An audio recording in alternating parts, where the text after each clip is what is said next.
শেষ জামানায় দাজ্জালকে হত্যা করার জন্য ঈসা আলাইহিস সালামকে আল্লাহ পাঠাবেন। কোথায় পাঠাবেন শোনেন, সিরিয়ার পূর্ব দিকের সাদা গম্বুজওয়ালা একটা মসজিদে ফজরের নামাজ আরম্ভ হওয়ার কিছুক্ষণ আগে ইমাম মাহদী আলাইহিস সালাম ইমামতিতে যাবেন। এর কিছুক্ষণ আগেই দুজন ফেরেশতার কাঁধে ভর করে সিরিয়ার পূর্ব দিকের সাদা গম্বুজওয়ালা মসজিদের ছাদে সাইয়েদনা ঈসা আলাইহিস সালাম অবতরণ করবেন। আল্লাহু আকবার। ইমাম মাহদী দেখেই চিনে ফেলবেন, বলবেন আসেন আসেন, আপনি আজকে নামাজে ইমামতি করেন। ঈসা আলাইহিস সালাম তখন বলবেন না না, আমি ইমামতি করব না, আপনি হচ্ছেন গোটা দুনিয়ার মুসলমানদের খলিফা, আপনি হচ্ছেন আমির, আপনি ইমামতি করেন, আমি আপনার পিছনে মুক্তাদি মুসল্লি হব। নামাজ আরম্ভ হয়ে যাবে। ওইদিকে দাজ্জাল তার ৭০,০০০ ইহুদির বাহিনী নিয়ে ইমাম মাহদী এবং মুসলমানদেরকে হত্যা করার জন্য রওনা করে মসজিদ এসে ঘিরে ফেলবে।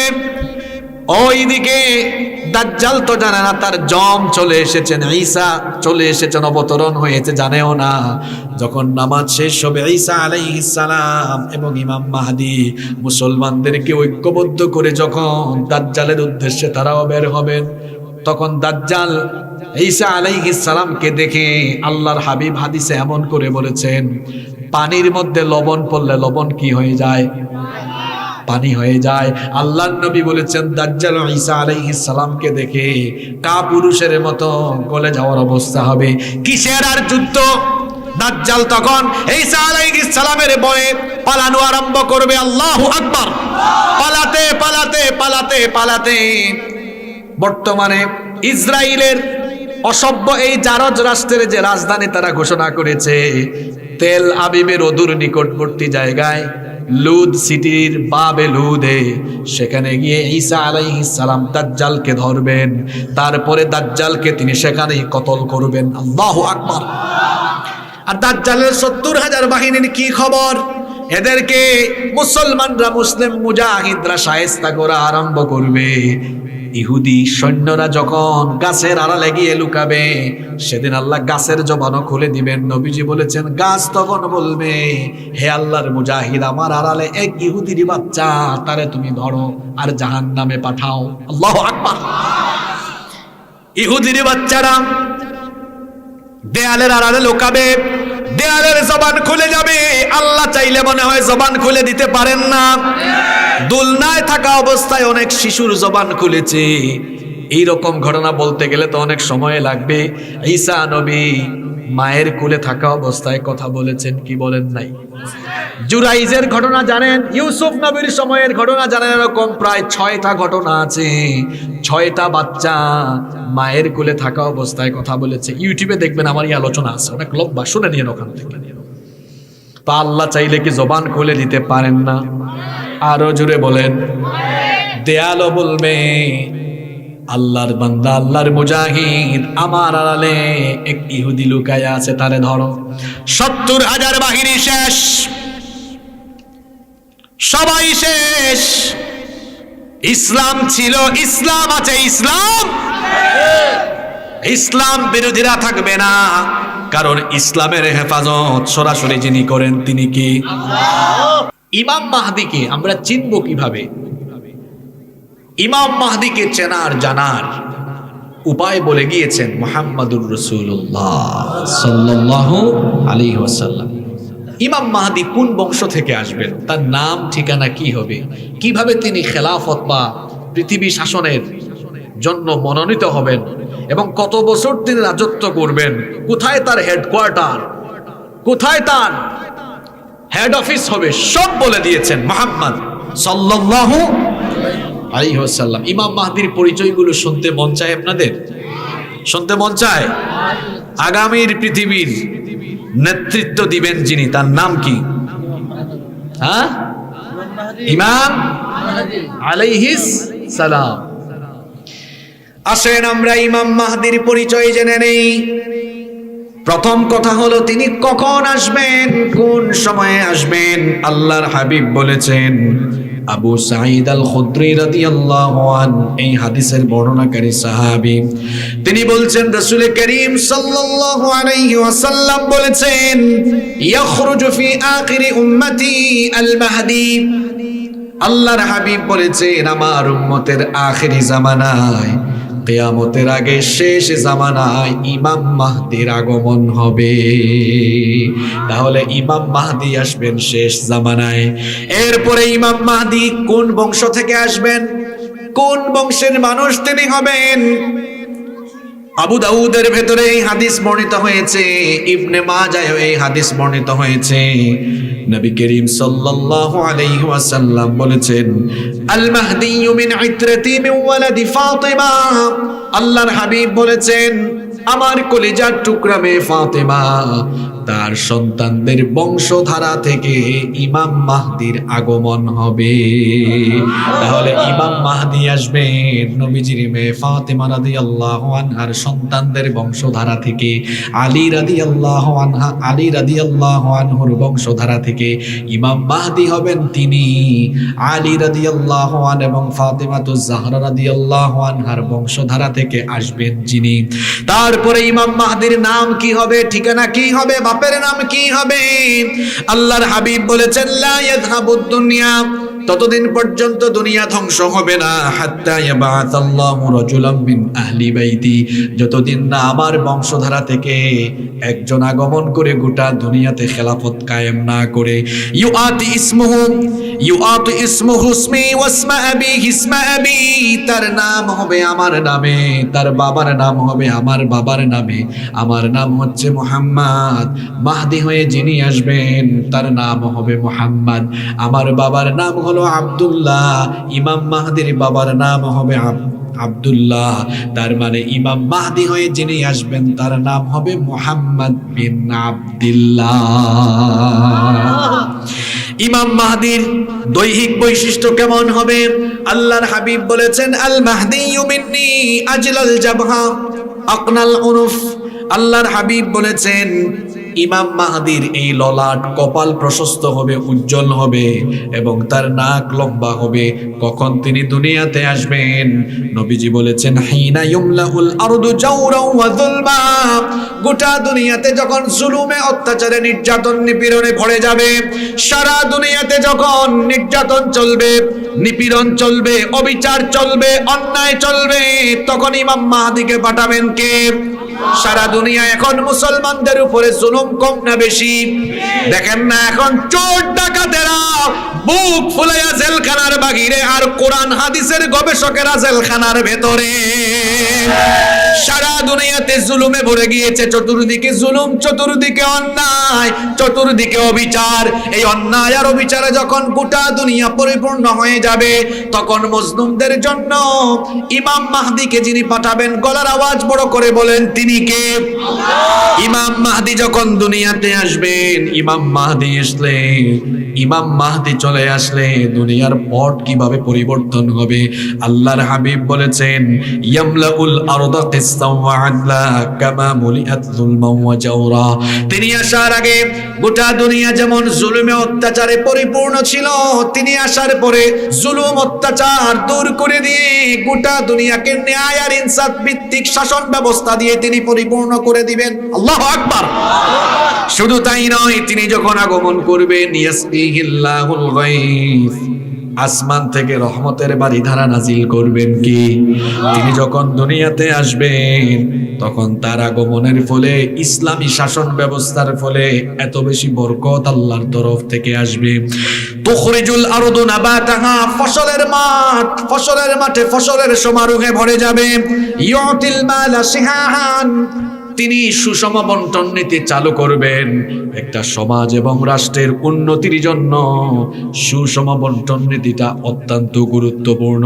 দেখেন, আমার দেশের সাথে স্বাধীন হয়েছে এমন অনেক দেশ আছে যারা এখন পৃথিবীতে ধনীদের ক্ষেত্রে টপে একদম চলে গিয়েছে। ৭১ সালে আমরাও স্বাধীনতা অর্জন করেছি, ৭১ সালে কাতারও ব্রিটিশদের থেকে স্বাধীনতা পেয়েছে। এখন বলেন তো, কাতার আমাদের দেশের চাইতে ছোট একটা দেশ, ১০,০০০ বর্গ কিলোমিটারের এই দেশ, তাদের সম্পদ আমাদের চেয়ে কম না বেশি? এক ফুটবল বিশ্বকাপে তারা যে পয়সা খরচ করেছে, এটা দিয়ে বাংলাদেশকে কমপক্ষে ১০ বছর চালানো যাবে। তাহলে বলেন তো, তাদের পয়সা আমাদের চেয়ে কম না বেশি? ওখানে আইন কোনো মানুষ বানায় না, সেখানে কোরআনের আবার ১০০ ভাগ আইনও নাই।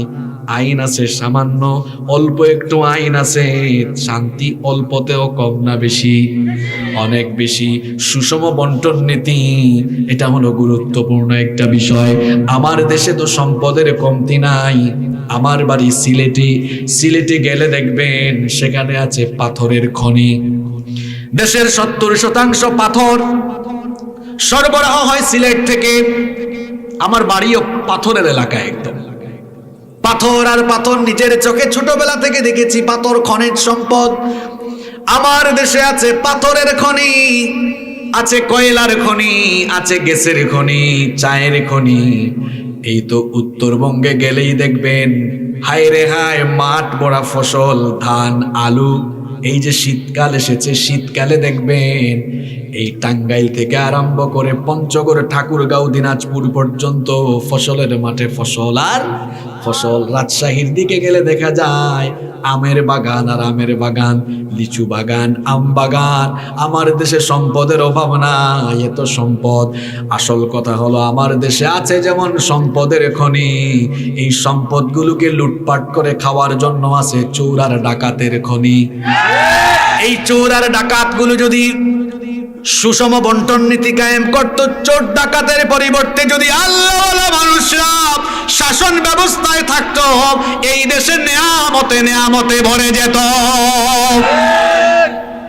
এক একটার চেহারার দিকে তাকাইয়া দেখবেন, চেহারা দেখতেই চোরের মতো লাগে, চেহারাটা দেখতেই চোরের মতো।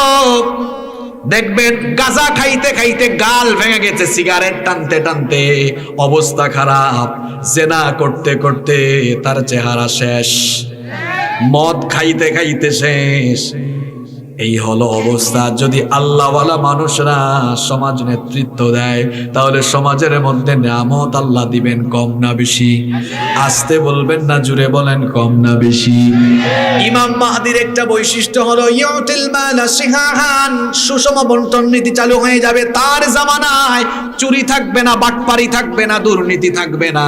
এখন তো দেখা যায় মাঝে মাঝে রাস্তাঘাটে যেখানে দরকার রড, সেখানে আছে বাঁশ। এই রকম যদি অসম ব্যবস্থাপনা থাকে, অন্যায় থাকে, জুলুম থাকে, দুর্নীতি থাকে, লুটপাট থাকে, তাহলে কখনো জনগণের ভাগ্যের পরিবর্তন আসবে? জনগণের ভাগ্যের পরিবর্তনের জন্য দরকার সুষম বন্টন ব্যবস্থা। সুষম বন্টন ব্যবস্থা ছাড়া সমাজের উন্নয়ন হয় না।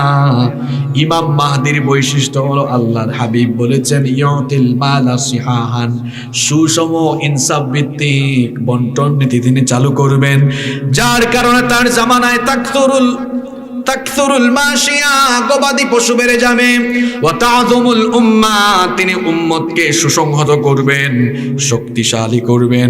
ইমাম মাহদি যখন দুনিয়ায় আসবেন, তিনি ক্ষমতার জন্য আন্দোলন করবেন না, ক্ষমতার জন্য দল গঠন করবেন না। আমরা তো ক্ষমতার জন্য বছরের পর বছর আন্দোলন করি, এলাকায় এলাকায় সমাবেশ করি, সভা করি, মানববন্ধন, মিছিল, এই সেই হাবিজাবি অনেক কিছু করি। আল্লাহর হাবিব বলেছেন, মাহদি যখন আসবেন, আল্লাহ তাআলা মাহদিকে ফি লাইলাতিন ওয়াহিদা, মাত্র এক রাতে গোটা দুনিয়ার ক্ষমতার মালিক বানায়া দিবে। ইমাম মাহদি তার আত্মপ্রকাশ কোথায় ঘটবে এবার শোনেন। ইমাম মাহদি আল্লাহর পবিত্র ঘর কাবা শরীফ তওয়াফরত অবস্থায় রুকনে ইয়ামেনি এবং মাকামে ইব্রাহিমের ঠিক মাঝ বরাবর যখন থাকবেন, মজলুম মুসলমানরা ওই সময় সংকটাপন্ন সময়ে কাবার চত্বরে যারা থাকবেন ওই সময় মাহদিকে দেখেই তারা চিনে ফেলবে। আল্লাহু আকবার। আসল মাহদি আর নকল মাহদির মধ্যে পার্থক্য হলো, আসল মাহদি কখনো নিজে বলবেন না আমি মাহদি, তিনি কখনো বলবেন না আমার হাতে বায়াত করো, বরং উল্টা মানুষ তাকে দেখেই চিনে ফেলবে। ওই সময় কিছু সাইন, কিছু নিদর্শন দেখেই মানুষ তাকে চিনে ফেলবে। যখন মানুষ তাকে দেখেই চিনে ফেলবে, মানুষ তার হাতে বায়াত আরম্ভ করবে। অন্যদিকে মাহদি বিরোধী, ইসলাম বিরোধী কাফির মুশরিক মুনাফিকেরা এই খবর যখন পেয়ে যাবে, তখন ইমাম মাহদিকে হত্যা করার জন্য সম্মিলিত একটা বাহিনী কাবা ঘরের দিকে তারা পাঠাবে। শোনেন, আসল মাহদি আর নকল মাহদি বোঝার পার্থক্য হলো, আসল মাহদি যিনি তাকে কেউ হত্যা করতে পারবে না, আর নকল মাহদিকে যে কোনো উপায়ে হত্যা করা যাবে। এই পর্যন্ত পৃথিবীতে প্রায় 27 থেকে 28 জন নিজেকে ইমাম মাহদি বলে দাবি করেছে। আমার যুবক ভাইরা এখানে আছে, আপনারা গুগলে সার্চ করে দেখবেন, সর্বশেষ যে ব্যক্তি নিজেকে ইমাম মাহদি বলে দাবি করেছিল তার নাম হচ্ছে মুহাম্মদ বিন আবদুল্লাহ আল কাহতানি। 1980 সালে, কত সালে বলেছি? চেয়ারটা একটু উঁচা হইলে ভালো হইতো, আমি আপনাদেরকে ভালো করে দেখতে পারতাম, একটু নিচা হয়ে গেছে। যাই হোক, মুহাম্মদ বিন আবদুল্লাহ আল কাহতানি কত সালে বলেন না, একটু কথা বলেন। টাঙ্গাইলের মানুষ তো এমন না, আমি টাঙ্গাইলে বহু বছর ধরে আসি, এই টাঙ্গাইলের মানুষের সাথে আমার অনেক সুসম্পর্ক, আত্মার সম্পর্ক, ভালোবাসার সম্পর্ক। টাঙ্গাইলের মানুষ তো কথা বলে, তারা আলোচনায় কনসেন্ট্রেট থাকে। এই বাসাইলেও আমি এসেছি, আজকেও এর ব্যতিক্রম হবে না ইনশাআল্লাহ। সর্বশেষ যে ব্যক্তি নিজেকে ইমাম মাহদি দাবি করেছে 1980 সালে, মুহাম্মদ বিন আবদুল্লাহ আল কাহতানি, তখনকার সৌদি গভর্নমেন্ট তাকে হত্যা করার জন্য ফোর্স পাঠিয়েছে, তারা এসে তাকে গুলি করে হত্যা করে ফেলেছে।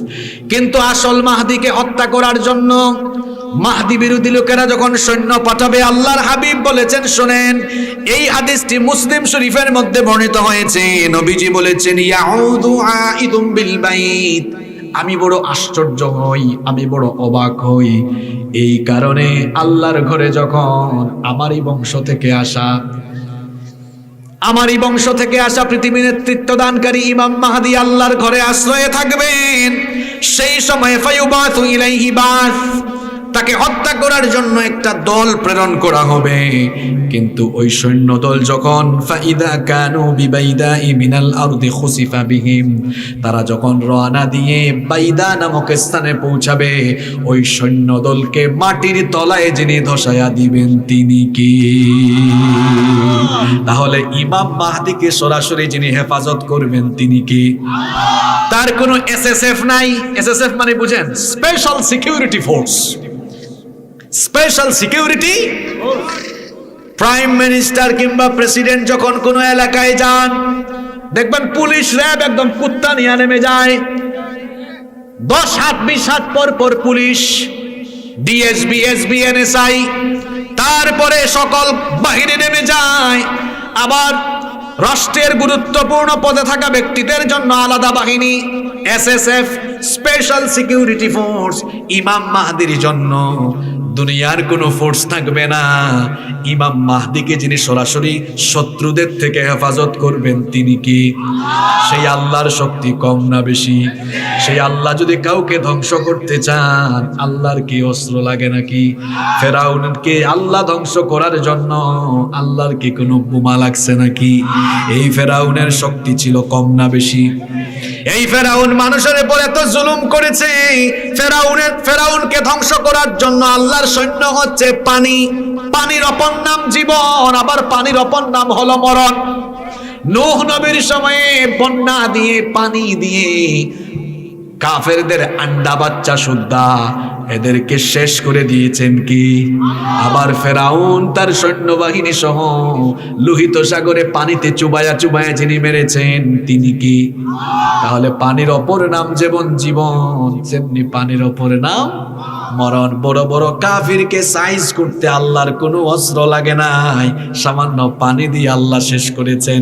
এজন্য বেশি হেডাম দেখানো উচিত নয়। আমাদের মধ্যে তো কেউ কেউ আছেন দেখা যায়, আরে বাপ রে বাপ, সামান্য একটু পদ পেলে উঠি কি বসি মরি কি বাঁচি, আর চেয়ারে বসলে মনে হয় মাথা ঠিক থাকে না। বেটা, চেয়ারে বসাইছেন যিনি, জুতার বাড়ি খাওয়াইয়া চেয়ার থেকে নামাইতে পারেন তিনি।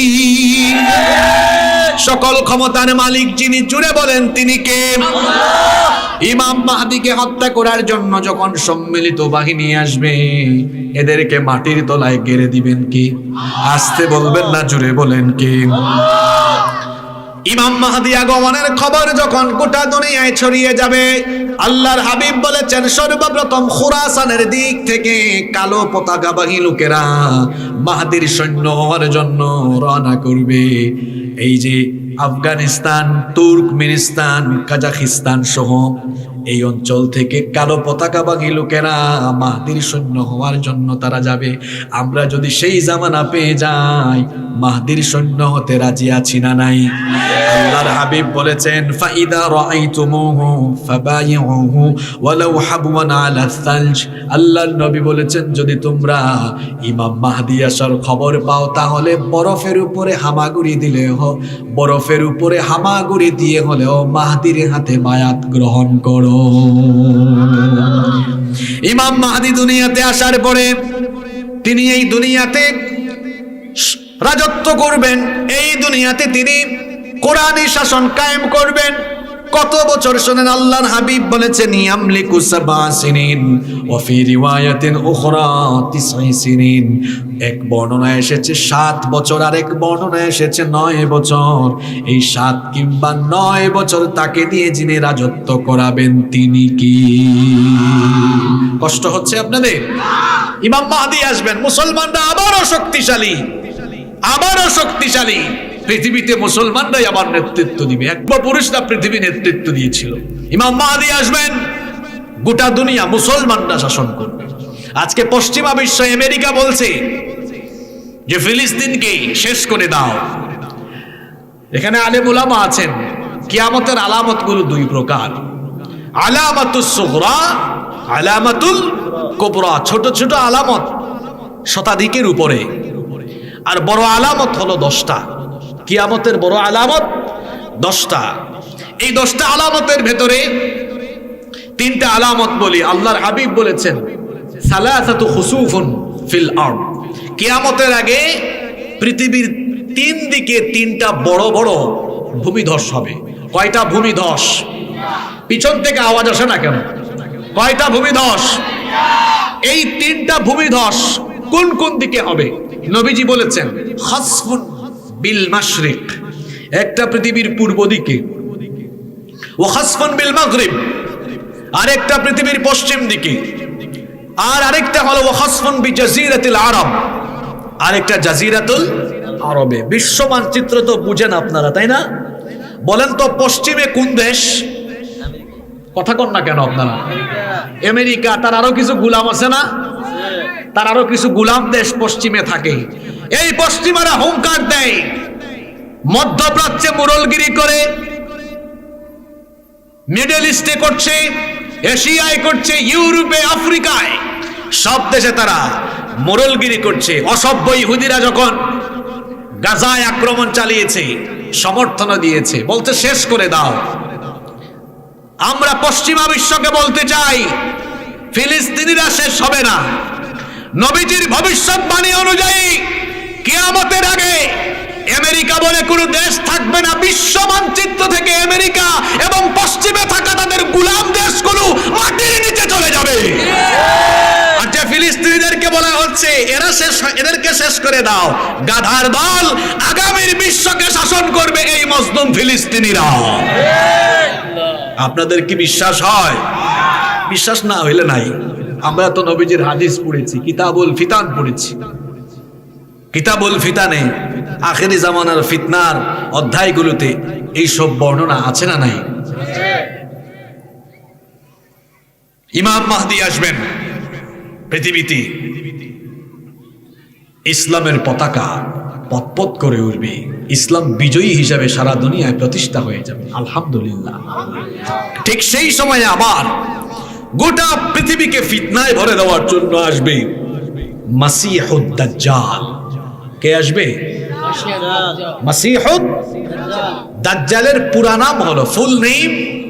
যুবকরা যুবকের মতো আওয়াজ দাও, মহিলাদের মতো আওয়াজ দিও না।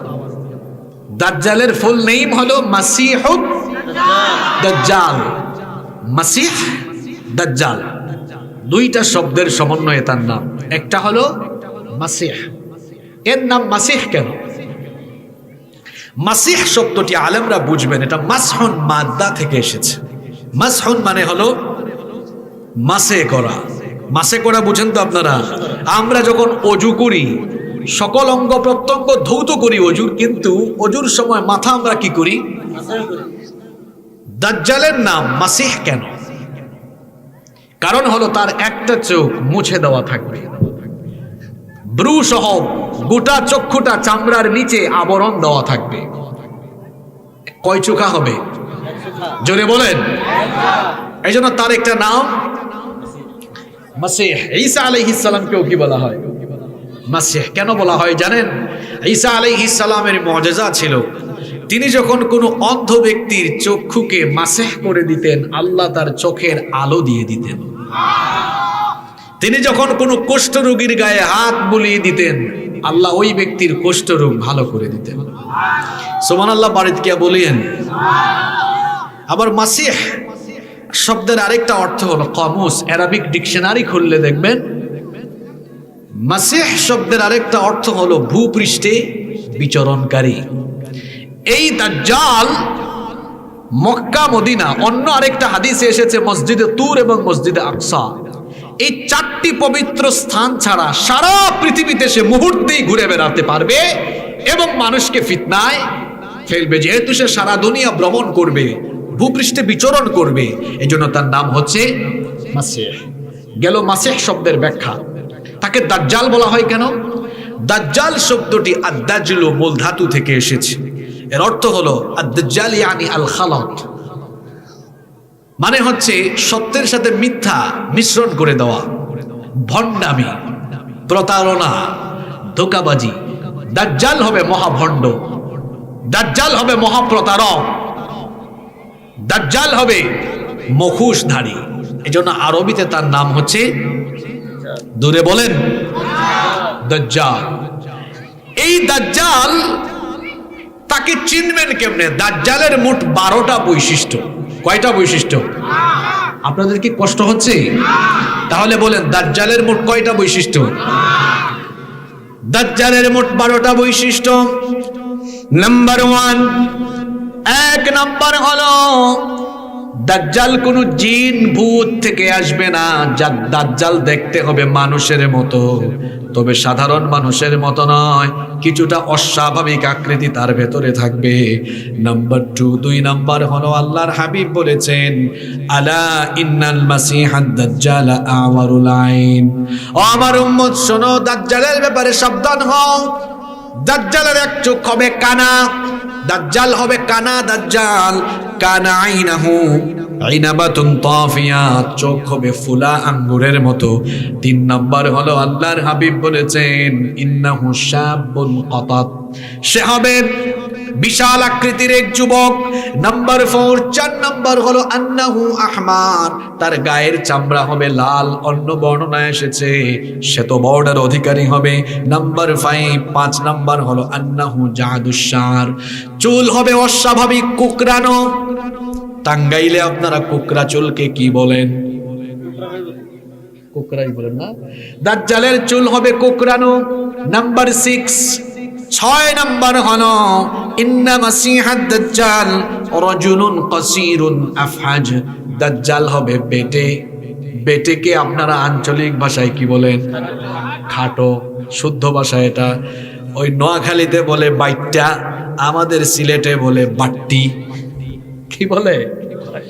দাজ্জাল হবে খাটো, দাজ্জাল হবে বেটে। শুধু যে খাটো আর বেটে হবে তাই নয়, দাজ্জাল হবে আফহাজ। আফহাজ ইয়ানি হুয়াল্লাযী ইযা মাশা বা'দা বাইনা রিজলাইহি কাল মুখতাইন।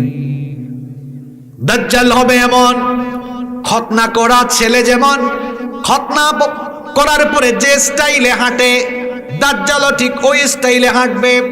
আপনাদের এলাকায় কি আপনারা খতনা বলেন নাকি মুসলমানি বলেন? আচ্ছা, মুসলমানি করানোর উপরে, খতনা করানোর উপরে ওই ছেলেরা কেমনে হাঁটে? দুই পা ওই নোয়াখালীর দিকে তারা বলে সেগাইয়া সেগাইয়া হাঁটে। আপনারা কি বলেন? আপনারা যাই হোক, আপনারা তো শুদ্ধ বাংলায় কথা বলেন। যাই হোক, দাজ্জাল এরকম সেগাইয়া সেগাইয়া অর্থাৎ দুপা ছড়ায়া ছড়ায়া হাঁটবে। অনেক যুবকরা হাসতেছে, অনেক যুবক আছে রাস্তাঘাটে হাসার সময় এমনি এইরকম দুই পা দুই দিকে দিয়া হাঁটে। এইভাবে হাঁটা যাবে না। মোমেন বান্দা দুনিয়ায় কেমনে বিচরণ করবে? আল্লাহ কত সুন্দর করে বললেন, ওয়া ইবাদুর রাহমানিল্লাযীনা ইয়ামশুনা আলাল আরদি হাওনা। আল্লাহ বলছেন, রহমানের বান্দা যারা নম্রভাবে দুনিয়াতে তারা বিচরণ করবে, বিনয়ী হবে, নম্রতার সাথে ভদ্রতার সাথে চলবে, অভদ্রের মতো, অসভ্যের মতো, বেয়াদবের মতো হাঁটবে না, বিচরণ করবে না।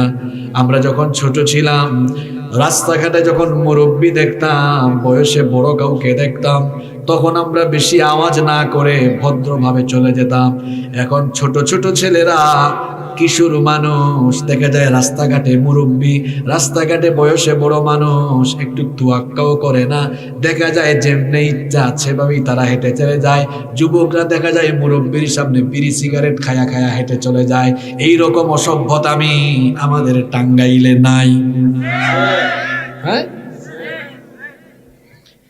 এগুলো তো কোনো সভ্য ছেলের কাজ হতে পারে না, ভদ্র ছেলের কাজ হতে পারে না। আমার বাবার বয়সী মানুষ, আমার বড় ভাইয়ের বয়সী মানুষ, তার সাথে কথা বলার সময় আমার আদব থাকবে, তার পাশ দিয়ে হেঁটে যাওয়ার সময় আমি ভদ্রভাবে হেঁটে যাব। কারণ একজন মুমিন কখনো অসভ্য হতে পারে না, অভদ্র হতে পারে না। মুমিন হবে বিনয়ী, মুমিন হবে নম্র, মুমিন হবে ভদ্র। আল্লাহ আমাদেরকে নম্রতা, ভদ্রতা আর বিনয়ের গুণাবলী দান করে দাও। আরো আসতে বলেন আমিন। নাম্বার 8 নাম্বার, আল্লাহর হাবিব বলেছেন দাজ্জাল হবে নির্বংশ। আল্লাহর হাবিব বলেছেন ইন্নাদ দাজ্জাল লা ইউলাদু লাহু, দাজ্জালের কোনো সন্তান সন্ততি থাকবে না।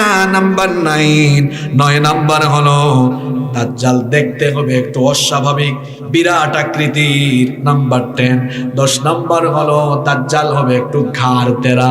আমাদের সমাজেও দেখবেন কিছু ঘাড় তেরা মানুষ আছে না নাই? ঘাড় তেরামি করা, এটা হলো দাজ্জালীয় স্বভাব। নাম্বার 11 নাম্বার, দাজ্জালের কপাল হবে অস্বাভাবিক প্রশস্ত। নাম্বার 12 এবং সর্বশেষ হলো দাজ্জালের গলা এবং ঘাড়, এটা হবে অস্বাভাবিক রকমের প্রশস্ত। এই হলো দাজ্জালের 12টা বৈশিষ্ট্য বললাম। এখন প্রশ্ন হলো, হুজুর দাজ্জালের কি জন্ম হয়ে গিয়েছে? দাজ্জালের কি জন্ম হয়ে গিয়েছে? দাজ্জাল কি এসে গেছে নাকি এখনো আসবে? উত্তর হলো দাজ্জালের জন্ম অনেক আগে হয়ে গিয়েছে।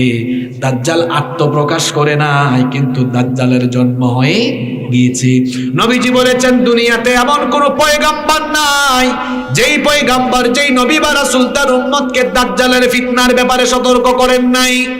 সকল নবী এবং রাসূল তাদের উম্মতকে দাজ্জালের ফিতনার ব্যাপারে সতর্ক করেছেন, সাবধান করেছেন যে দাজ্জালের কথা বলছি, এই দাজ্জালের কিন্তু জন্ম হয়ে গিয়েছে। দাজ্জাল এখন কোথায় আছে সেটা কি বলবো? বলবো? বানায়া নয়, হাদিস থেকে বলছি, শুনেন। এই হাদিস বর্ণনা করেছেন একজন মহিলা সাহাবী, ফাতিমা বিনতে কাইস রাদিয়াল্লাহু আনহা। আমি কি ঘটনাটা বলবো? মনোযোগ আছে তো আপনাদের? ফাতিমা বিনতে কাইস রাদিয়াল্লাহু আনহা তিনি বলছেন, ফজরের আযান আমার কানে গেল, আযান শুনে আমার ঘুম ভাঙলো, আমি ওযু করলাম, নবীজির মসজিদে গিয়ে নামাজ আদায়ের জন্য আমি প্রস্তুতি নিলাম। মসজিদে নববীতে আমি গিয়ে হাজির হলাম, মহিলাদের কাতারের একেবারে সামনে আমি বসে গেলাম। আল্লাহর হাবিব নামাজের ইমামতি শুরু করবেন, ঠিক সেই মুহূর্তে তিনি সাহাবীদেরকে লক্ষ্য করে বললেন, ও আমার সাহাবীরা, আজ নামাজ শেষ হওয়ার পরে কেউ তোমরা জায়গা থেকে উঠবা না, আমি তোমাদের উদ্দেশ্যে গুরুত্বপূর্ণ কথা বলবো।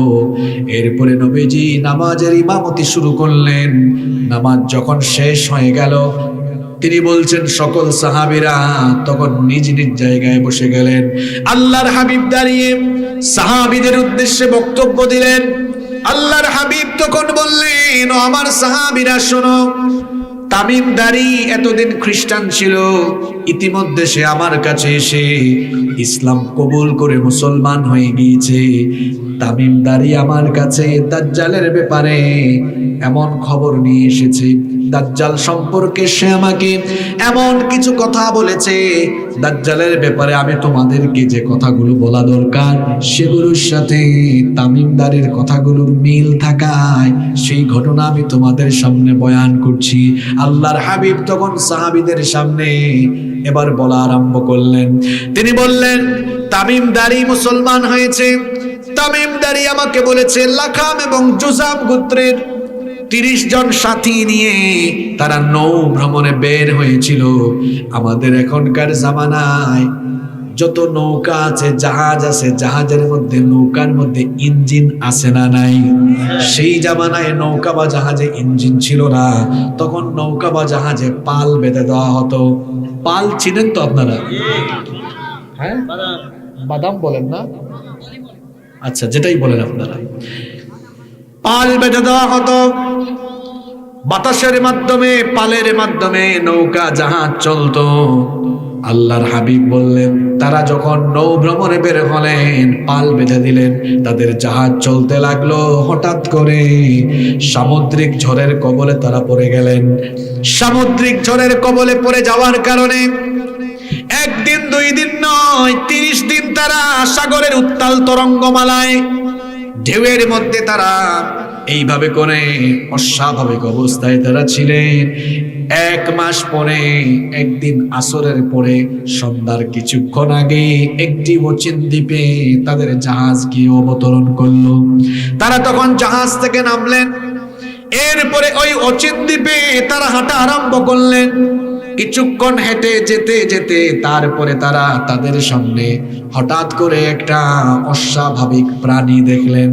এই প্রাণীর গায়ের মধ্যে এত বেশি লোম ছিল, লোমের কারণে তার সামনের অংশ কোনটা, পিছনের অংশ কোনটা বোঝা যাচ্ছিল না। তারা তখন বললেন, এই অস্বাভাবিক আকৃতি আর অস্বাভাবিক এই বৈশিষ্ট্য, তুমি কে? তোমাকে তো চিনলাম না। মান আনতা, তুমি কে? সে তখন বলল, আনাল জাসসাসা, আমি হলাম জাসসাসা, মানে হলো সংবাদ সংগ্রহকারী, যেটাকে আমরা বাংলায় বলি গোয়েন্দা, গুপ্তচর। তখন তারা বললেন, এই অচিন দ্বীপে তুমি কার গোয়েন্দাগিরি করো, কার গুপ্তচরগিরি করো? সে তখন বলল, আর একটু সামনে এগিয়ে যাও, যাওয়ার পরে একটা ঘরের মধ্যে একজন আছে, দেখবা ওখানে গেলে আমি কার গোয়েন্দাগিরি করি। তারা এবার হাঁটতে লাগলেন। হাঁটতে হাঁটতে ওই ঘরের ভেতরে গেলেন। যাওয়ার পরে দেখলেন এক চোখা কানা, অস্বাভাবিক কোকড়ানো চুল, বিরাট আকৃতির এক বিশাল মানব, হাত পা জিঞ্জিরি দিয়ে বাঁধা, শিকল দিয়ে বাঁধা। তারা সেখানে ঢুকলেন। ঢুকার পরে বললেন, এই রকম এত অস্বাভাবিক আকৃতির কাউকে তো আমরা জীবনেও কখনো দেখি নাই, তুমি কি? সে তখন বলল, আমি কে? আমার পরিচয় দেওয়ার আগে তোমরা আগে বলো, তোমরা কারা? তোমাদের পরিচয় দাও। তারা বললেন, আমরা হলাম আরবের লোক। সে বলল, আরবের লোক? এই অচিন দ্বীপে তোমরা কেমনে আসলে? এখানে তো কেউ আসতে পারে না। যারা বিমানে সফর করেছেন তারা জানেন, টাঙ্গাইল থেকে ঢাকায় যাওয়ার জন্য গাড়ি চলাচলের রুট আছে না নাই? আপনি আপনার বাস আর ট্রাক, এটা তো আপনি জমিনের উপর দিয়ে চালাতে পারবেন না। এই জন্য মহাসড়কের ব্যবস্থা আছে, মানুষ গাড়ি চালায় মহাসড়কে। ঠিক তেমনি ভাবে উপরে যে বিমান চলাচল করে উড়োজাহাজের জন্য একটা নির্দিষ্ট রুট আছে না নাই? পাইলটরা ওই ম্যাপ দেখে দেখে নির্দিষ্ট রুটে বিমান চালায়। ঠিক তেমনি ভাবে জাহাজের নাবিকেরাও নির্দিষ্ট রুটে তারা তাদের জাহাজ পরিচালনা করে। কারণ মহাসাগরের এমন কিছু ভয়ানক জায়গা আছে ওই জায়গাগুলোর উপর দিয়ে বিমান যদি যায়, উড়োজাহাজ নিখোঁজ হয়ে যায়। মহাসাগরে এমন ভয়াবহ জায়গা আছে, এগুলো দিয়ে যদি কোনো জাহাজ যায়, জাহাজ নিখোঁজ হয়ে যায়। দাজ্জাল এমন এক অচিন দ্বীপে আছে, সে বলল এখানে তো কেউ আসতে পারে না, তোমরা কেমনে আসলা? তারা বললেন এভাবে এভাবে এসেছি, আমরা সামুদ্রিক দুর্ঘটনার শিকার হয়েছি, ঝড়ের কবলে পড়ে 1 মাস অবধি আমরা সাগরের মধ্যে হারিয়ে গিয়েছিলাম, ঢেউয়ের তালে তালে তালে তালে আমাদের এই জাহাজ এই অচিন দ্বীপে এসেছে, এরপরে আমরা এখানে এসে পৌঁছেছি। এবার বলো তুমি কি, তোমার পরিচয় দাও। সে বলল আমার পরিচয় দিব পরে, আগে আমার 3টা প্রশ্নের উত্তর তোমরা দাও। আমার পরিচয় পাবা পরে, আমার 3টা প্রশ্নের উত্তর দাও আগে। জুড়ে বলেন কয়টা প্রশ্ন? আস্তে বলবেন না, জুড়ে বলেন কয়টা প্রশ্ন? 3টা প্রশ্নের উত্তর দাও আগে। তারা বললেন ঠিক আছে, তোমার প্রশ্ন করো। দাজ্জাল তখন প্রথম প্রশ্ন করলো, আমাকে বাইসান সম্পর্কে খবর দাও। তারা বললেন বাইসান তো অনেক বড় একটা শহর, বাইসানের কোন খবর তুমি জানতে চাও? সে তখন বলল বাইসানের খেজুর বাগানের খবর আমাকে দাও। বাইসানের খেজুর বাগানের খেজুর গাছ থেকে কি খেজুর এখনো আসে নাকি? তারা বললেন হ্যাঁ। তারা বললেন বাইসানের খেজুর বাগানের খেজুর গাছ থেকে এখনো খেজুর আসে। সে তখন 2 নম্বর প্রশ্ন করলো, আচ্ছা ঠিক আছে, আমাকে বলো তো তাবারিয়া উপসাগরের কি খবর? তাবারিয়া উপসাগরে কি পানি আছে নাকি? তখন তারা বললেন হ্যাঁ, তাবারিয়া উপসাগরে এখনো পানি আছে। 3 নম্বর প্রশ্ন সে করলো, আমাকে জুগারের ঝর্ণার খবর বলো। লূত আলাইহিস সালামের এক মেয়ের নাম ছিল জুগার। তাকে যেখানে দাফন করা হয়েছে এর পাশেই একটা ঝর্ণা আছে, এই ঝর্ণাকে বলা হয় জুগারের ঝর্ণা। সে বলল জুগারের ঝর্ণায় কি পানি আছে নাকি পানি শুকিয়ে গেছে? এই পানি দিয়ে কি মানুষ এখনো চাষাবাদ করে কিনা? তখন তারা বললেন জুগারের ঝর্ণায় এখনো পানি আছে, সেই পানি দিয়ে মানুষ এখনো চাষাবাদ করে। দাজ্জাল যে 3টা প্রশ্ন করলো, 3টা প্রশ্নের উত্তর তারা দিয়ে দিলেন। তারা বললেন ঠিক আছে, এবার তোমার পরিচয় দাও। সে তখন বলল ঠিক আছে, পরিচয়টা দিচ্ছি, আরো একটা খবর বলো। তোমরা তো আরবের মানুষ, আরবে একজন নবী আসার কথা ছিল, তিনি কি এসেছেন নাকি? তারা বললেন হ্যাঁ এসেছেন। সে বলল তিনি এখন কোথায় আছেন? তারা বললেন তিনি এখন মদিনায় আছেন। সে আরো জানতে চাইল তিনি কি কোনো যুদ্ধে অবতীর্ণ হয়েছেন নাকি? তারা বললেন হ্যাঁ। সে জিজ্ঞেস করলো কে বিজয়ী হয়েছে? তারা বললেন নবীজি বিজয়ী হয়েছেন। সে বলল হ্যাঁ, এমনটাই তো হওয়ার কথা, তাকে যারা অনুসরণ করবে তারাই কল্যাণের ভেতরে থাকবে। তারা এবারে বললেন এক এক করে তুমি তোমার সকল প্রশ্ন করে ফেলেছো, এবার তোমার পরিচয় দাও। সে তখন বলল আমি হচ্ছি আনা মাসীহুদ দাজ্জাল, আমি হচ্ছি মাসীহুদ দাজ্জাল। তখন তারা বললেন তো তুমি যদি দাজ্জাল হও তো এখানে তুমি কি করো? সে তখন বলল এখানে আল্লাহ এই অচিন দ্বীপে আমাকে বন্দী করে রেখেছেন, কিন্তু খুব শীঘ্রই আমি জামিন পাবো, আমি বন্ধন মুক্ত হব, আমার শিকল খুলে দেওয়া হবে। তারা জানতে চাইলেন দাজ্জাল তোমার শিকল যখন খুলে দেওয়া হবে, দেখেন আমি যে কথাটা বললাম এটা হাদিসের মধ্যে এসেছে, মুসলিম শরীফের 5228 নম্বর হাদিস। নবীজি বলেছেন ইন্নাহু ফি বাহরিশ শাম আও ফি বাহরিল ইয়ামান। আল্লাহর হাবিব বলেছেন দাজ্জাল শাম অথবা ইয়ামেনের কোনো অচিন দ্বীপের ভেতরে আছে। সে তখন বলল আমি খুব শীঘ্রই আত্মপ্রকাশ করব। তখন তারা বললেন কোন সময় তুমি আত্মপ্রকাশ করবে? দুনিয়ায় তুমি কোন দিন সরাসরি আত্মপ্রকাশ করে ফিতনা ছড়াবে? সে তখন বলল আমি যে কোন সময় যাব সেটা তো 3টা প্রশ্নের মাধ্যমে আলামত বলে দিয়েছি। তারা কিছু বুঝলেন না, বললেন বুঝলাম না, একটু বুঝায় বলো। সে তখন বলল তোমাদেরকে প্রথম প্রশ্ন করেছিলাম বাইসানের খেজুর বাগানের খেজুর গাছে কি এখনো খেজুর ফলে নাকি? তোমরা বলেছো হ্যাঁ খেজুর ফলে, কিন্তু খুব শীঘ্রই বাইসানের খেজুর বাগানের সব খেজুর গাছ মরে যাবে, একটা খেজুর গাছও থাকবে না। বাইসানের খেজুর বাগানে যখন একটা খেজুর গাছও থাকবে না, তখন আমি আত্মপ্রকাশ করব। এখন দুনিয়ার খবর জানার জন্য টাঙ্গাইলে থেকেও জানার সুযোগ আছে না নাই? গুগল ম্যাপে যান, ইউটিউবে যান, গিয়ে আপনি বাইসানের খেজুর বাগান তালাশ করেন। গুগল শরীফ আছে না? বাইসান এটা কোন জায়গায়? বর্তমানে এই বাইসান নামক এই জায়গাটা ইসরায়েলের ইহুদিরা দখল করে ফেলেছে। এবং বাইসানের খেজুর বাগানে বাইসানের মূল একটা খেজুর গাছও নাই। ইহুদিরা মরক্কো থেকে কিছু খেজুর গাছ এনে লাগিয়েছে, কিন্তু বাইসানের খেজুর বাগানের একটা খেজুর গাছও এখন আর কথা কর না কেন? দাজ্জাল 2 নাম্বার প্রশ্ন করেছিল, তাবারিয়া উপসাগরের কি খবর? তারা বলেছিলেন এখনো পানি আছে। দাজ্জাল বলল খুব শীঘ্রই তাবারিয়া উপসাগরের সকল পানি শুকিয়ে যাবে, আর তখন আমার আত্মপ্রকাশ ঘটবে। এই তাবারিয়া, এটাকেও ইসরায়েলের ইহুদিরা দখল করে রেখেছে। এটাকে বলা হয় Sea of Galilee. Sea of Galilee, এটাকে তারা দখল করে রেখেছে। দাজ্জাল 3 নাম্বার প্রশ্ন করেছিল, জুগারের ঝর্ণার কি খবর? তারা বলেছেন জুগারের ঝর্ণায় পানি আছে এখনো। দাজ্জাল বলল খুব শীঘ্রই জুগারের ঝর্ণার পানি শুকায় যাবে, 1 ফোঁটা পানিও থাকবে না, তখন আমার আত্মপ্রকাশ ঘটবে। বর্তমানে জুগার নামক জায়গাটাও দখল করেছে ইহুদিরা, 1 ফোঁটা পানি ওই ঝর্ণার মধ্যে।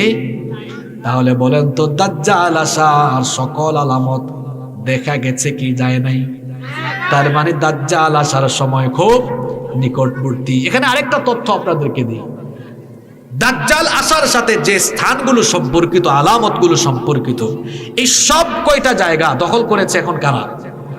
কথা কর না কেন আপনারা? ইহুদিরা দখল করেছে। কেন ইহুদিরা দখল করেছে? ইহুদিদের বিশ্বাস দাজ্জাল হলো তাদের নেতা। দাজ্জাল যখন আগমন করবে, দাজ্জালের নেতৃত্বে তারা বিশ্বকে শাসন করবে। আর দাজ্জালের বাহিনী হবে 70,000 ইহুদি। নবীজির হাদিস, দাজ্জালের বাহিনী হবে কত হাজার ইহুদি? এজন্য ইহুদিরা স্বপ্ন দেখছে, এই যে ফিলিস্তিনকে তারা, ফিলিস্তিন, জেরুজালেম সহ এই অঞ্চল তারা টার্গেট করে রেখেছে। কেন? শুধু এই অঞ্চল না, একদম ফুরাত থেকে নিয়ে নীল নদ পর্যন্ত গোটা এরিয়াটাকেই তারা দখল করতে চায়। কেন জানেন? তাদের বিশ্বাস হলো মাসিহুদ দাজ্জাল আসবে আর তার নেতৃত্বে তারা পৃথিবী শাসন করবে। এটা ইহুদিদের স্বপ্ন। ইহুদিরা এই স্বপ্ন দেখতে দেখতে তাদের স্বপ্ন দুষ হয়ে যাবে। এই স্বপ্ন তাদের দুঃস্বপ্নই থেকে যাবে। পৃথিবীকে তারা শাসন করতে পারবে না, বরং দাজ্জাল এবং দাজ্জালের অনুসারী এই ইহুদিদের কবর হবে এই ফিলিস্তিনের ভূমি, ইনশাআল্লাহ। দাজ্জাল এই পৃথিবীতে আসার সময় হয়ে গিয়েছে। তারা জানতে চাইলেন, আচ্ছা তুমি যখন দুনিয়াতে যাবে, তুমি দুনিয়ায় কতদিন থাকবে? কষ্ট হচ্ছে আপনাদের? দাজ্জাল তখন বলল, দুনিয়াতে আমি 40 দিন থাকব, 40 দিন আমি অবস্থান করব। জুড়ে বলেন কতদিন? 40 দিন। তবে স্বাভাবিক 40 দিন নয়, আমার প্রথম দিন হবে 1 বছরের সমান, প্রথম দিন হবে, দ্বিতীয় দিন হবে 1 মাসের সমান, দ্বিতীয় দিনটা হবে, তৃতীয় দিন হবে 1 সপ্তাহের সমান। 40 থেকে 3 চলে গেলে থাকে কত? 37। বাদ বাকি 37 দিন হবে স্বাভাবিক দিনের মতো। প্রথম 3 দিন, প্রথম দিন হবে কত দিনের সমান? দ্বিতীয় দিন হবে 1 মাসের সমান, তৃতীয় দিন হবে। নবীজির সাহাবীরা নবীজিকে বললেন, ওগো আল্লাহর নবী, দাজ্জালের প্রথম দিন যদি 1 বছরের সমান হয়, তো আমরা নামাজ পড়বো কিভাবে? আল্লাহর নবী তখন বললেন, সময়টা তো বড় কঠিন হবে, তখন তোমরা অনুমান করে করে নামাজ আদায় করে নিও। দাজ্জাল তাকে প্রশ্ন করা হলো, আচ্ছা তুমি কি গোটা দুনিয়াতে ঘুরে বেড়াবে? দাজ্জাল বলল, না, মক্কা আর মদিনায় আমি যেতে পারবো না। দাজ্জাল যখন মক্কায় ঢুকতে চাইবে, তখন আল্লাহর ফেরেশতারা দাজ্জালকে তলোয়ার দিয়ে ভাগায় দিবে। আল্লাহু আকবার। আবার নবীজির পবিত্র শহর মদিনায় ঢুকতে চাইবে, ফেরেশতারা সেখান থেকেও ভাগায় দিবে। নবী যখন বক্তৃতা করছিলেন, হাতে লাঠি ছিল, লাঠি দিয়ে মাটিতে আঘাত করেছিলেন তিনবার আঘাত করে বলেছিলেন হাদিহি তয়্যিবা, হাদিহি তয়্যিবা, হাদিহি তয়্যিবা। নবীজি তিনবার লাঠি দিয়ে মাটিতে আঘাত করে বলেছিলেন, এটা আমার পবিত্র শহর, এটা আমার পবিত্র শহর, এটা আমার পবিত্র শহর। শহরকে দাজ্জালের ফিতনা থেকে হেফাজত করবেন কি? আবার অন্য আরেকটা হাদিসে এসেছে, মসজিদে তুর এবং মসজিদে আকসা, এই দুইটা মসজিদেও দাজ্জাল ঢুকতে পারবে না। আর দাজ্জাল এই পৃথিবীতে যখন আসবে, কিভাবে সে ফিতনা ছড়াবে? দাজ্জালকে আল্লাহ কিছু অলৌকিক ক্ষমতা দিবেন। দাজ্জাল কেমনে ফিতনা ছড়াবে এবার শোনেন। দাজ্জালের এক হাতে থাকবে জান্নাত, আরেক হাতে থাকবে জাহান্নাম। দাজ্জালের এক হাতে জান্নাত, আরেক হাতে জাহান্নাম। এটা আসল না নকল? এটা আসল না ফেক? কথা কন, ফেক। আল্লাহর নবী বলেছেন, দাজ্জাল তোমাদেরকে যে জান্নাত দেখাবে এটা হলো ফেক জান্নাত, যে জাহান্নাম দেখাবে এটা হলো ফেক জাহান্নাম। দাজ্জাল মানুষকে এসে বলবে, আমি তোমাদের রব। ঈমান আনো, মুমিনরা বলবে, তুমি যে দাজ্জাল, বুঝতেই পেরেছি। দাজ্জালের পরিচয়ে মাঝখানে একটা কথা বলি নাই, তার কপালের মধ্যে লেখা থাকবে কাফির। দুই রকমের হাদিস আছে। এক হাদিসে এসেছে 3টা অক্ষর লেখা থাকবে কাফ ফা র, অন্য বর্ণনা এসেছে সরাসরি লেখা থাকবে কাফির। নবীজি বলেছেন, ইমানদার মুমিন সে শিক্ষিত হোক আর অশিক্ষিত হোক, পড়ালেখা জানুক আর না জানুক, দাজ্জালের কপালের কাফিরি লেখা পড়তে পারবে, বুঝতে পারবে। আপনারা বলবেন, হুজুর পড়ালেখা জানে না, এমন মানুষ কেমনে এটা পড়বে? পড়ার জন্য, বুঝার জন্য ওই মুমিনের অন্তর্দৃষ্টি যিনি খুলে দিবেন তিনি কি? কিন্তু কাফিরি, মুশরিক, মুনাফিক এরা পড়ালেখা জানলেও দাজ্জালের কপালের কাফের লেখা বুঝতে পারবে না, কারণ তাদের অন্তরের মধ্যে কুফরি রয়েছে। কুফরির অন্ধকার থাকায় তারা বুঝতে পারবে। এই দাজ্জাল রব দাবি করবে। নবীজি বলেছেন, শোনো, দাজ্জালের ফিতনায় পড়ো না, তোমাদের রব মানবীয় গুণাবলীর ঊর্ধ্বে। দাজ্জাল তো এমনি কানা, এই কানা দাজ্জাল সে রব বলে নিজেকে দাবি করবে। মানবীয় গুণাবলীর কেউ কখনো রব হতে পারে? আমাদের রব কত সুন্দর, দুনিয়াটা তো কত সুন্দর, আসমান সুন্দর, জমিন সুন্দর, দুনিয়ার মানুষও সুন্দর, সবকিছুকে সুন্দর করে যিনি বানিয়েছেন, গলার আওয়াজ বড় করে বলেন তিনি কি? দুনিয়া সুন্দর, মানুষ সুন্দর, আসমান সুন্দর, জমিন সুন্দর, সুন্দরে সুন্দরে পাল্লা, জানি না কত সুন্দর তুমি আল্লাহ, জানি না কত সুন্দর তুমি আল্লাহ। সুবহানাল্লাহ। দাজ্জাল নিজেকে রব দাবি করবে আর বলবে, ঈমান আনো আমার উপরে, তাহলে এই জান্নাত তোমার জন্য, না আনলে এই জাহান্নাম তোমার জন্য। আল্লাহর নবী বলেছেন, দাজ্জালের জামানা যদি পাও, দাজ্জালের ফিতনায় ঈমান হারা হয় না। যদি দাজ্জাল তোমাদের ঈমান কেড়ে নিতে চায়, ঈমান দিও না, জীবন দিও। এই জীবন দেওয়ার জন্য দাজ্জালের জাহান্নামে ঝাঁপ দিও। দাজ্জালের জাহান্নামের আগুনে ঝাঁপ দেওয়ার পরে দেখবা ওইটা আসলে জাহান্নামের আগুন নয়, এটা হলো তোমার জন্য জান্নাতের ফুল বাগান। তবে আমার বড় দুঃখ লাগে, আমার বড় আফসোস লাগে, দাজ্জাল আসার আগে দাজ্জালের কিছু অনুসারী চলে এসেছে, তারাও এখন মানুষকে ইচ্ছা মতো জান্নাত জাহান্নাম বিলায়া দেয়। কে আপনি জান্নাতি, আপনি জান্নাতি, জান্নাত কি তোর বাপের নাকি? আচ্ছা, আমি কি আপনাকে জান্নাতের সার্টিফিকেট দিতে পারবো? আপনি কি আমাকে জান্নাতের সার্টিফিকেট দিতে পারবেন নাকি? হ্যাঁ, আমরা এভাবে বলতে পারি, আল্লাহ আমার ভাইকে জান্নাতি বানিয়ে দেন, আল্লাহ ওনাকে জান্নাতি বানিয়ে দেন, আল্লাহ আপনাদেরকে জান্নাতি বানিয়ে দেন। আপনারা আমার জন্য দোয়া করতে পারেন, আল্লাহ হুজুরকে জান্নাতি বানিয়ে দেন। আমরা চাইতে পারি, দোয়া করতে পারি, কামনা করতে পারি কার কাছে? কিন্তু আমরা তো কাউকে জান্নাতের মালিক বানায় দিতে পারবো না, কারণ জান্নাত জাহান্নামের ফয়সালাকারী কে? আল্লাহ যদি দুনিয়ার সবাইকে জান্নাতে দিয়ে দেন, আমাদের কি দুঃখ আছে নাকি? আবার আল্লাহ যদি সবাইকে জাহান্নামীও বানান, আমাদের ইন্টারফেয়ারের কিচ্ছু নাই, কারণ সকল ইখতিয়ার কার? আল্লাহ। নবীজি একদিন খুতবা দিচ্ছেন, ভাষণ দিচ্ছেন, বললেন আমার আবু বকর জান্নাতি, আমার ওমর জান্নাতি, আমার ওসমান জান্নাতি, আলীও জান্নাতি। এই রকম নবীজি 10 জন সাহাবীর নাম বললেন। জুড়ে বলেন কয়জন?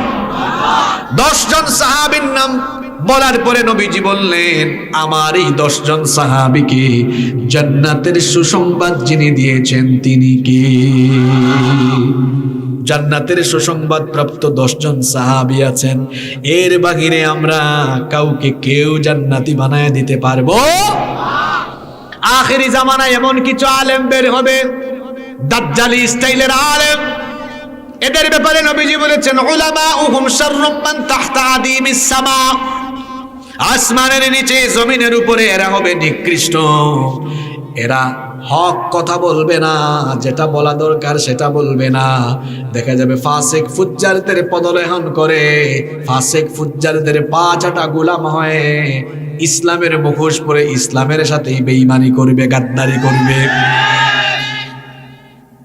কিছু কিছু আলেম দিয়ে জাহান্নাম উদ্বোধন করা হবে, জাহান্নাম উদ্বোধন করা হবে আলেম দিয়ে।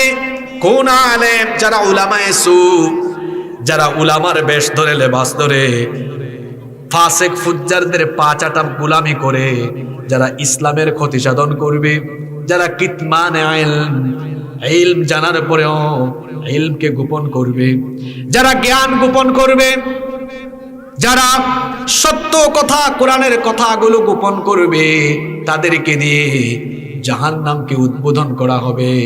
এই কথাগুলো বলেছেন মুহাম্মদ, সবাই পড়েন সাল্লাল্লাহু আলাইহি ওয়াসাল্লাম। আল্লাহ তাআলা এই রকমের ফিতনা থেকে আমাদেরকে বাঁচায় রাখেন, বলেন আমিন। এরপরে শুনেন, দাজ্জালকে আল্লাহ আরো কিছু অলৌকিক ক্ষমতা দিবেন। দাজ্জালের এক হাতে থাকবে স্বচ্ছ পানি, এক হাতে থাকবে স্বচ্ছ পানির নহর। দাজ্জালের আরেক হাতে থাকবে আগুনের নহর। আল্লাহর নবী বলেছেন ওইটাও হলো ফেক, যেটা থাকবে স্বচ্ছ পানির নহর ওইটাই হবে আগুনের নহর, আর যেটা হবে আগুনের নহর ওইটাই হবে স্বচ্ছ পানির নহর। আল্লাহর নবী বলেছেন দাজ্জালের ধোঁকায় পড়ে যেও না, দাজ্জালের ফিতনা থেকে নিজেকে সেফ রাখিও। শুধু তাই নয়, দাজ্জালকে এইরকম আরো অনেক অলৌকিক ক্ষমতা দেওয়া হবে। দাজ্জাল কোনো এলাকা দিয়ে যাবে, কোনো এলাকা দিয়ে যাওয়ার সময় ওই এলাকার লোকদেরকে ঈমান হারা করার জন্য বলবে, দেখো আমি আসমানকে হুকুম করলে বৃষ্টি নাজিল হয়। এইরকম কিছু অলৌকিকত্ব আল্লাহ দিবেন। দাজ্জাল ফিতনা আরম্ভ করবে, দাজ্জাল চতুর্দিকে ফিতনা ছড়াবে। দাজ্জালের ফিতনা থেকে আমার আপনার বেঁচে থাকার দরকার আছে না নাই? আসতে বলবেন না, জোরে বলেন, বেঁচে থাকার দরকার আছে না নাই? দাজ্জালের ফিতনা থেকে কিভাবে বাঁচবেন? নবী করিম সাল্লাল্লাহু আলাইহি ওয়াসাল্লাম আমাদেরকে আমল শিখিয়েছেন। নবীজি বলেছেন দাজ্জালের ফিতনা থেকে বাঁচার জন্য আমি তোমাদেরকে আমল শিখাচ্ছি। দেখেন, দাজ্জালের ফিতনা থেকে বাঁচার জন্য আমি আপনাদেরকে 3টা আমলের কথা বলি। জুড়ে বলেন কয়টা? আল্লাহর হাবিব আমল শিখিয়েছেন। নাম্বার 1, যেহেতু সে নিজেকে রব দাবি করবে, রুবুবিয়তের গুণাবলীগুলো শুনে নাও। আল্লাহর রুবুবিয়তের যে গুণাবলী আছে, আল্লাহর যে সিফাত আছে, সিফাতগুলি যদি কোনো মানুষ জানে তাহলে সে ঈমান হারা হওয়ার সম্ভাবনা থাকবে। আল্লাহ হচ্ছে আল্লাহর জাতি নাম, এছাড়াও আল্লাহর আর অনেকগুলো সিফাতি গুণবাচক নাম আছে না নাই? আসতে বলবেন না, জুড়ে বলেন আছে না নাই? যেমন আল্লাহর একটা নাম হচ্ছে রহমান, আল্লাহর একটা নাম হচ্ছে রহিম, আল্লাহর একটা গুণবাচক নাম হলো করিম, সত্তার। এইরকম করে আল্লাহর 99টা গুণবাচক নাম আছে। এক এক নাম আল্লাহর এক এক রকমের গুণ আর ক্ষমতার প্রকাশ করে। নবীজি বলেছেন এই গুণাবলীগুলো জানো, আল্লাহকে চিনো, আল্লাহকে জানো, তাহলে দাজ্জালের ফিতনায় পড়ে যাওয়ার সম্ভাবনা থাকবে। 2 নাম্বার হচ্ছে জুমার দিনে সূরা কাহফ তিলাওয়াত করবেন। এই তো আজকে শনিবার, গতকাল ছিল জুমাবার। আল্লাহর নবী বলেছেন জুমার দিনে সূরা কাহাফ তিলাওয়াত করো। আপনারা করেন তো? মা বোনেরাও যারা শুনছেন শুনেন, জুমার দিনে সূরা কাহাফ তিলাওয়াত করবেন। সূরা কাহাফের প্রথম 10টা আয়াত মুখস্থ করবেন, শেষের 10টা আয়াত মুখস্থ করবেন। যদি পারেন পুরাটা মুখস্থ করবেন। যে ব্যক্তি জুমার দিনে সূরা কাহাফ তিলাওয়াত করে তাকে দাজ্জালের ফিতনা থেকে যিনি বাঁচায়া দিবেন তিনি কে? 3 নাম্বার আমল হলো, আমরা যখন সালাত আদায় করি, শেষ বৈঠকে নামাজ শেষ করার সময় আমরা শেষ বৈঠকে তাশাহুদ পড়ি, দুরুদ পড়ি, দোয়ায়ে মাসুরা পড়ি।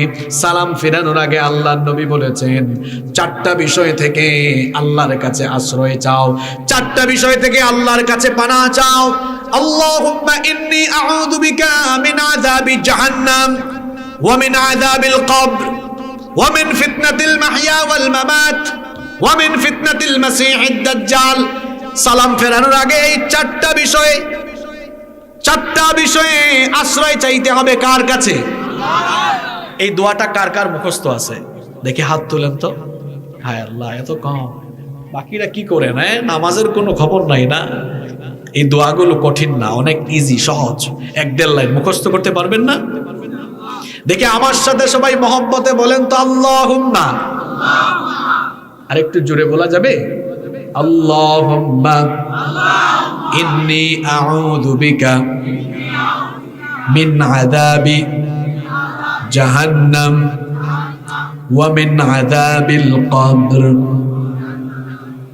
ওয়া মিন ফিতনাতিল মাহইয়া ওয়াল মামাত ওয়া মিন ফিতনাতিল মাসীহিদ দাজ্জাল। কি সুন্দর দোয়া! আল্লাহুম্মা ইন্নী আউযু বিকা মিন আযাবি জাহান্নাম। হে আল্লাহ, তুমি আমাকে জাহান্নামের আযাব থেকে বাঁচাও। ওয়া মিন আযাবিল কবর, কবরের শাস্তি থেকে বাঁচাও। ওয়া মিন ফিতনাতিল মাহইয়া ওয়াল মামাত, জীবন মৃত্যুর ফিতনা থেকে বাঁচাও। 4 নাম্বার হলো ওয়া মিন ফিতনাতিল মাসীহিদ দাজ্জাল, দাজ্জালের ফিতনা থেকে বাঁচাও। বলেন আমিন। এই দাজ্জালের ফিতনা থেকে বাঁচার জন্য এই দোয়াটা করতে পারবেন তো? এই দাজ্জাল এসে ফিতনা ছড়াবে গোটা দুনিয়ায়। আপনারা ঘটনাটা শুনতেছেন তো? শেষের দিকে চলে আসছি। এই দাজ্জাল গোটা পৃথিবীতে ফিতনা ছড়াবে। এই দাজ্জালের জম হিসাবে দুনিয়াতে তখন আল্লাহ পাঠাবেন ঈসা আলাইহিস সালাম। সুবহানাল্লাহ পড়েন। ঈসা আলাইহিস সালাম এমন একজন নবী, তিনি এখনো ইন্তেকাল করেন নাই, মারা যান নাই। পূর্ববর্তী অনেক নবী আমাদের নবীর উম্মত হওয়ার জন্য দোয়া করেছেন। তারা বলেছেন, আল্লাহ আমাদেরকে নবী না বানায়া আখেরের নবীর উম্মত যদি বানাতে তাহলে সেটাই ভালো হতো। ঈসা আলাইহিস সালাম তিনি এই দোয়া করেছেন। ঈসা নবী নাছরবান্দা নবী, দোয়া করেছেন, আল্লাহ দোয়া কবুল করেছেন। ইহুদিরা ঈসা নবীকে হত্যা করার জন্য, ইহুদি খ্রিস্টানরা তো ধারণা করে ঈসা নবীকে শুলে চড়ায়া হত্যা করা হয়েছে। আসলে যাকে শুলে চড়ানো হয়েছে ওই ব্যক্তিকে আল্লাহ ঈসা নবীর সুরত দিয়েছেন, আর আসল ঈসাকে আল্লাহ আসমানে উঠাইয়া নিয়েছেন। ইহুদি খ্রিস্টানরা আছে মিসা নিয়ে, আমরা আছি ঈসা নিয়ে। কথা বুঝছেন? ইহুদি আর খ্রিস্টানরা আছে মিসা নিয়ে, আমরা আছি ঈসা নিয়ে। ঈসা আলাইহিস সালাম মারা যান নাই,